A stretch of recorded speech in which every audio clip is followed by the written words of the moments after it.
Тэгэхгүй яах вэ нөгөө өөрийн чинь хэлдгээр Орсын 49, Эрдэнэтийн 49 сулгаан мулгаа гэдэг ингээд надлуу дайраад ингээд хэрэг мэрэг болоод ингээд ирэнгуут чинь манай их болт чинь хүн юм байна да энэ чи одоо бас Монгол хүн юм байна. Тэр чинь өөрийгөө тусгаарлаж танихгүй манихгүй гэдэгтээ хөрөн шүү дээ. Манай хүн чинь өөрөө бас жоохон би жудаг мудаг бүх юм жижигхэн учраас тэр чинь өөрийгөө хамгаалал тэр чинь одоо сүүлдээ бүр Эрдэнэ хөлийг танихгүй манихгүй болоод явцсан шүү.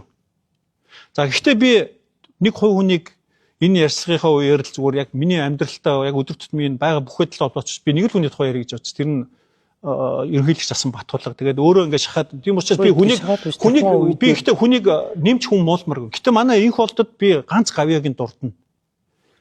Инх болдын хийсэн ганц гавьяа бол түн баг 10 нүглийг нь бол хаана.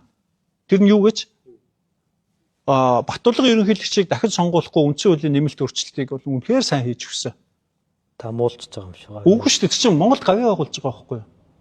Яагаад муулж байгаа юм? Гавьяа байгуулж байгаа чинь тэр хууль хүчингүү одоо хугацааг их хурлын дарга байсан их болдгоо цаас марсан дээр хэр ажиллахыг бид нар мэднэ л дээ. Тэрийг мэдхгүйгээр нэг удаагийн болгож хуулийн үүсэх хугацаанд дээр алтан малтан өдр гэж мэдгүй тухайн үед манай хүн бол ерөнхийлөгчийн бодлогон таалагдаагүй юу? Эсвэл өөрөө дараа нь ерөнхийлөгч болох молох санаа би тэрийг хэлж мэдэхгүй. Гэтэ яг бодит үн тэрэн дээр бол яг санаатай алдсан үнэн дээрэс нь энээсээ болж ерөнхийлөгчийн хамгийн газраас хөөгдөж гарсан үнэн. Чөөр босон явдал. Тий. Гэхдээ би энийг гавьяа гэж хардаг. Батулга дахиад ерөнхийлөгч болсон бол бид нар өнөөдөр Монголын ардчлал бүх юм бол байхгүй болох байсан. Бүр хумигдаад дуусах байсан. Тийм учраас би Батулгатайгаа л үлдээ. Энх бол гавьяа байгуулсан шүү ганц гавьяа. Тэрийг